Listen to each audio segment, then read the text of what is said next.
રાધે રાધે, જય સિયારામ. આપણે શ્રી શ્રી ગયા પ્રસાદ પંડિતજીનું ચરિત્ર ચાલે છે. હા ગયા પ્રસાદ પંડિતજીના ચરિત્રમાં આગળ વધીએ તો હવે એ પ્રસંગ આવે છે કે ગયા પ્રસાદ પંડિતજીની સરળતા કેવી હતી. હા સંત હંમેશા સરળ હોય છે. બિલકુલ. સરળ એટલે એને જાજા પ્રપંચ ન હોય. જ્યાં બેસાડો ત્યાં બેસી જાય, જે જમવાનું આપો એ જમી લે, અને જ્યાં પથારી કરી દો ને ત્યાં સુઈ જાય. હા જાજી મગજમારી સંતોને હોતી નથી. જાજા પ્રપંચ સંતોને હોતા નથી. એને કહેવાય સરળતા. સંતો હંમેશા સરળ હોય છે. હળવા મળવામાં સરળ, બોલવા ચાલવામાં સરળ, કોઈ પ્રપંચ નહીં, કોઈ તીર તુક્કા નહીં, કાંઈ નહીં, બસ સરળતાથી જીવન જીવતા હોય છે. હા જેવા છે એવા જ દેખાતા હોય છે. ખોટા દેખાડવાનો પ્રયત્ન નથી કરતા. જેવા હોય એવા દેખાવાનો પ્રયત્ન કરે. હા આવા સંતો છે એ સરળ હોય છે. તો ગયા પ્રસાદ પંડિતજી કેટલા સરળ હતા એનો પ્રસંગ આવે છે. આપણે જોયું કે ગયા પ્રસાદ પંડિતજી ભિક્ષા કરવા માટે વ્રજવાસીઓના ઘરે જાતા. હા સરળતાથી જે ભિક્ષા મળે એ જમી લેતા. આ સરળતા ઉપર એક વાત યાદ આવે છે. 14 વર્ષ પહેલા અમારા સદગુરુદેવ અમારી કેલીકુંજે રોજ આવતા. હા આવી અને કેલીકુંજમાં સત્સંગ કરતા. આવીને સદગુરુદેવ ભગવાન તો રોજ સત્સંગ કરતા. તો એકવાર બાબાએ સરળતા ઉપર સત્સંગ કર્યો હતો કે સરળતા કે નંબર જ્યાદા હે. હા ભજન કરતા સરળતાના નંબર એટલે માર્ક છે એ જ્યાદા છે. હા તો કે કેવી રીતે ભાઈ સરળતાના નંબર? તો કે ઓલી ભજન કરવું ને લેખિત પરીક્ષા જેવું છે. લેખિત પરીક્ષા જેવું છે. જેટલું લખો એટલા માર્ક મળે, એમ ભજન કરો એટલા માર્ક મળે. પણ જો તમારામાં સરળતા હશે તો કૃપા ગુણ શિક્ષક જોઈ જશે કે આ વિદ્યાર્થી હોશિયાર છે ને સરળ છે, તો શિક્ષક પોતાની ખુશીથી કેટલાય માર્ક આપશે એને. બિલકુલ. એમ જે સરળ હશે ને એ સરળ ઉપર જો ભગવાન પ્રસન્ન થઈ જશે ને તો ભગવાન એને રાજી ખુશીથી કેટલાય માર્ક આપશે. હા નિશ્ચિત રૂપે આપશે. એમાં કોઈ એટલે કોઈ શંકા નથી. એટલે કે જે સરળતાના માર્ક જાજા છે. સરળ બનો, સરળ બનો. એટલે ગયા પ્રસાદ પંડિતજીની સરળતાનો આ પ્રસંગ છે. એક વ્રજવાસીના ઘરે ગયા પ્રસાદ પંડિતજીની ભિક્ષા હતી. એ વ્રજવાસીનું નામ હતું લાલા જગદીશ પ્રસાદજી. હા લાલા જગદીશ પ્રસાદજી. એના ઘરે શ્રી શ્રી ગયા પ્રસાદ પંડિતજી મહારાજ ભિક્ષા કરવા માટે ગયા. હા હવે એ લાલા જગદીશ પ્રસાદના ઘરે ગયા પ્રસાદ પંડિતજીનો એક ફોટો રાખવામાં આવ્યો હતો.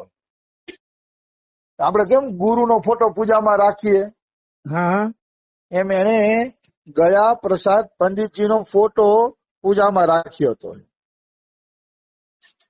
તો ગયા પ્રસાદજીનો ફોટો પૂજામાં રાખ્યો હતો ને, તો બધાય ગયા પ્રસાદ પંડિતજીનો નિયમ કે કોઈના ઘરે ભિક્ષા કરવા જાય ને તો એના મંદિરમાં અવશ્ય પ્રણામ કરવા જાય. હા એના મંદિરમાં અવશ્ય પ્રણામ કરે. આમ તો મારી પણ એવી કે હું કોઈના ઘરે જાઉં તો એના મંદિરના દર્શન જરૂર કરવું. હા કારણ કે આપણે તો ઠાકોરજીને લઈને કોઈના ઘરે જાતા હોય, બિલકુલ. અથવા તો સત્સંગને લઈને કોઈના ઘરે જાતા હોય, પછી સત્સંગને લઈને જાતા હોય પછી કઈ બીજાથી થોડું મતલબ રાખીએ. હા એવી આખી વાત છે. આ તો ગયા પ્રસાદ પંડિતજી મંદિરમાં દર્શન કરવા ગયા તો કૃષ્ણદાસ તે વરી છે ને તોફાન હોઈ જા. હા એને એમ થયું હાલો ગુરુવારે મજાક કરી લઉં થોડોક. એટલે ગયા પ્રસાદ પંડિતજીને કૃષ્ણદાસ શું કહે છે ખબર છે? એમ કે છે કે ગુરુજી તમે આ ફોટામાં ઉભેલા સંતના દર્શન કર્યા? ગયા પ્રસાદજી કે નાના નાના, કોણ છે આ સંત?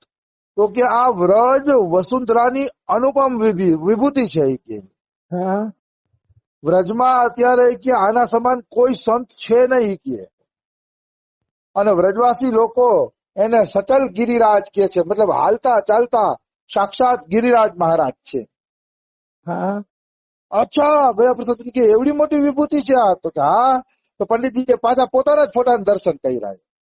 હા પોતાના જ, કેટલી સરળતા! પોતાના જ ફોટાના પાછા દર્શન કર્યા ને માથું નમાયું. ત્યાં તો બધા ખડખડાટ હશે, શિષ્યો હશે, અને વ્રજવાસી લાલા પ્રસાદજી હશે, બધા હસે હસીને બેવડા વળી ગયા. હા તો ગયા પ્રસાદજી કે એક સંતના દર્શન જ કરું છું ઈ કે એમાં આટલા બધા હસો છો શું એમ? ત્યારે એમ કે બાબા તમે તમારા જ ફોટાને પ્રણામ કરો છો. હા ત્યારે તો ગયા પ્રસાદજીને ખબર પડી કે આ ફોટો મારો છે, કારણ કે ગોવર્ધન આવ્યા પછી ગયા પ્રસાદજીએ કોઈ દી અરીસો જોયો નહોતો.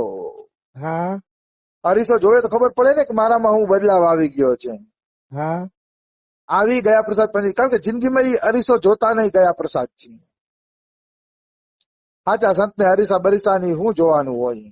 હા આવી સરળતા જીવનમાં આવી જાય ને તો કામ બની જાય. કે જે સંતને બોલો પોતાના, અત્યારે તો શું છે, છાપામાં ફોટા છપાવશે, પોતાના રૂમમાં પોતે દાન દેતા હોય એવા ફોટા રખાવશે, આશ્રમોમાં પોતાના ફોટા રખાવશે, એટલે બધાને ખબર પડે કે આ દાનવીરનો બાપ બની ગયો છે.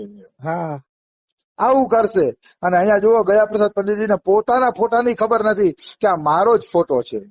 વાહ આનું નામ સરળતા કહેવાય, અને આનું નામ મહાપુરુષની મતલબ સ્થિતિ કહેવાય. આવા મહાપુરુષ હોવા જોઈએ. હું તો આ ચરિત્રને વાંચું ત્યારે એમ થાય કે આ કથાકારોને જે મોટા મોટા ટીવીમાં આવે છે, ફોટા રખાવે છે, એને ખબર નહીં પડતી હોય એમ હા કે એક સાધુનું જીવન કેવું હોવું જોઈએ. જરાય ભાન વગરના જીવન. હું એમ નથી કહેતો ફોટા ન રાખે, કોઈની શ્રદ્ધા હોય તો ભલે રાખે, પણ તમે તમારી મેળાએ સામેથી ફોટા ન રખાવી શકો. બિલકુલ. તમે એમ ના કહો કે ભાઈ ચેલા અહીંયા મારો ફોટો જરાક લખાડી દે, હું દાન દઉં એવો, અહીંયા હું ગરીબોની સેવા કરું એવો ફોટો લગાડજે. એમ જો તમે સામેથી કહો ને તો ઈ ખોટું છે. ફોટા અમારા બાબાના, રમેશ બાબાના બધાયના પડે છે બારે, એવું નથી નથી પડતા. હા પણ ઈ કોઈ દી કહેતા નથી કે અહીંયા આ ફોટો લગાડો ને અહીંયા આ ફોટો લગાડો. જેને જે લગાડવો હોય શ્રદ્ધા પ્રમાણે લગાડી દે, પોતે કઈ બોલતા નથી. હા બોલવાનું ન હોય. આતા સંતને સમજાવ્યું કે અહીંયા આ ફોટો લગાડો ને અહીંયા આ ફોટો લગાડો. હા આવી વસ્તુ છે, એનું નામ સરળતા કહેવાય. બાકી તો સરળ જીવન અત્યારે ક્યાંય જોવા મળતું નથી. આવી વસ્તુ છે. તો પછી ગયા પ્રસાદ પંડિતજી મહારાજ ભિક્ષા કરે છે, ત્યાં પ્રસાદ લે છે, અને પ્રસાદ લઈને ઘરે આવે છે ને તો ઘરે બધા હસતા હતા. ગયા પ્રસાદ પંડિતજી હસતા હતા. ગયા પ્રસાદ પંડિતજીને ખબર જ નહોતી કે મેં મારા ફોટાને પ્રણામ કર્યા. હા હવે વળી પાછો એક પ્રસંગ આવે છે, પ્રથમ સાક્ષાત્કાર. મતલબ પહેલી વાર કઈ રીતે ગિરિરાજના દર્શન થયા એ પ્રસંગનું અહીંયા પાછું રિપીટેશન કરીને વર્ણન કરવામાં આવ્યું છે. હા પરમ પૂજ્ય દેવીદાસજી, કે જેને બધા ભગતજી પણ કહેતા, ભગવંતપુર ગામમાં રહેતા હતા. હા ઈ આ પ્રસંગ સંભળાવતા આમને કૃષ્ણદાસને.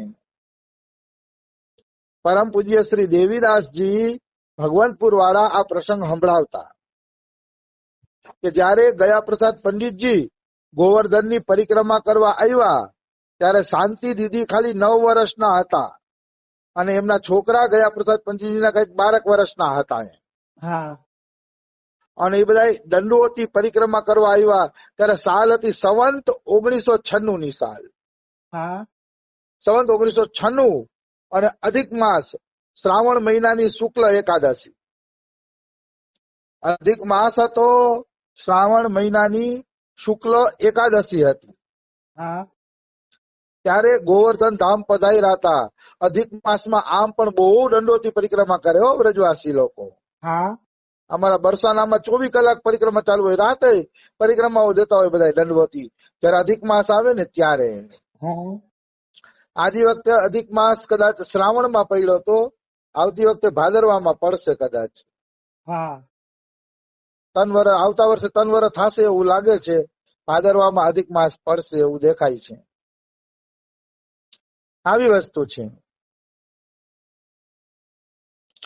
તો અધિક માસના દિવસે, શ્રાવણ મહિનાની એકાદશીના દિવસે ગોવર્ધન પધાર્યા પરિક્રમા કરવા માટે. હા ત્યારે અહીંયા લખ્યું છે કે એની કુટિયા જે હતી ને એ કુટિયાની છત ઉપર બધા સૂતા, કારણ કે પરિક્રમા કરીને થાક્યા હતા એટલે કુટિયાની છત ઉપર સૂતાતા. પણ ગયા પ્રસાદ પંડિતજી નીંદર નહોતી આવતી, હા એટલે ગયા પ્રસાદ પંડિતજી ગિરિરાજજી તરફ મોઢું રાખીને બેઠા હતા, બેઠા બેઠા જપ કરતા હતા અને એને સાક્ષાત ગિરિરાજના દર્શન થયા. વાહ આ 50 વર્ષની ઉંમરે એને સાક્ષાત ગિરિરાજના દર્શન થયા. પછી દયાપ્રસાદજીએ ઘર છોડ્યું. ભાઈ ભગવાન દેખાય પછી જ ઘર છૂટે ને, નકર એમનેમ કઈ રીતે છૂટે? હા સાક્ષાત ગિરિરાજના દર્શન થયા અને પછી તો એને નિર્ણય કરી લીધો કે હવે જીવનભર ગિરિરાજને જ સમર્પિત થઈ જવું છે. હા પછી એને ઘરે ગયા નહીં અને જ્યાં એને દર્શન થયા હતા ને ત્યાં ગિરિરાજની શિલા આજે પણ સ્થાપિત કરેલી દેખાય છે. હા આજે પણ હું તો ઘણી વાર દર્શન કરવા જાવ એટલે દર્શન કરું. આજે પણ અહીંયા ગિરિરાજની શિલાઓ રાખેલી છે. પછી દંડવતી પરિક્રમાનો વિચાર સ્થગિત કરી દીધો. થોડીક દંડવતી પરિક્રમા કરી હતી, કિલોમીટર 2 કિલોમીટરની. પછી વિચાર સ્થગિત કર્યો, કારણ કે કૃષ્ણ દર્શન થઈ ગયા પછી કોણ તપસ્યા કરે? હા કૃષ્ણ દર્શન પછી કોઈ પણ પ્રકારની તપસ્યા કરવી પડતી નથી. ગયા પ્રસાદજી કે દંડવતી નથી કરવી કે, અને આ છોકરાઓને તમે હાથરસ આપી દેજો. ત્યારે ગયા પ્રસાદ પંડિતજી પાસે 1 રૂપિયો અને 6 આના પૈસા હતા. હા એને ઘર છોડ્યું ત્યારે 1 રૂપિયો અને 6 આના જ પૈસા હતા. બોલો, પૈસાની પણ કોઈ સુવિધા નહોતી. 1 રૂપિયો અને 6 આના એને મિત્રને આપ્યા અને મિત્રને કીધું કે મારા 2 છોકરાને, દેવીદાસને કીધું કે દેવીદાસ મારા 2 છોકરાને તું ઘરે પહોંચાડી દે.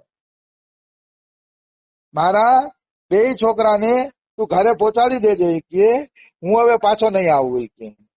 હા જુઓ તમે, 12 વર્ષના છોકરાને છોડી દીધો, કમાણી કાંઈ નહીં, પૈસો કાંઈ નહીં. કેટલી બધી શ્રદ્ધા આવી ગયા છે ભગવાનના દર્શન પછી એને. બિલકુલ આવી વસ્તુ છે. મારું એવું માનવું છે કે એને દર્શન થયા છે ને ત્યારે કૃષ્ણએ એને 2 આદેશ આપ્યા જ હશે કે હવે તું ગિરિરાજ છોડીને જાતો નહીં, ગિરિરાજ